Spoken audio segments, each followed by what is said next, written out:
கன்னியாகுமரி குளச்சல் தொகுதிக்கு உட்பட்டு இளநீர் ஒரு மதுபான கடையை 2022 கடுமையாக போராடினாங்க.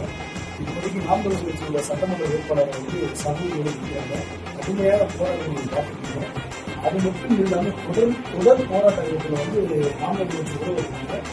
விரைவில் அந்த மதுபான கடை சட்ட போராட்டமும் நாம் தமிழர் கட்சியால் தீர்ப்பு நிறுவப்படும். அதுபோல தமிழ்நாடு முன்கட்சிய எந்த மதுபான பணியாளர்கள் நாம் தமிழர் கட்சி கலந்து சட்ட போராட்டத்தில்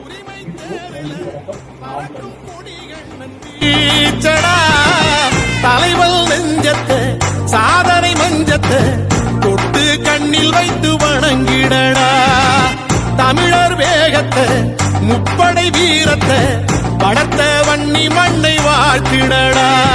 கொட்டு சுட்டானில் ஒவ்வொரு மரமும் சொல்லும் கதையை கேளடா. ஓயாத கதைகள் வீசி வந்த போரின் கதையை கேளடா.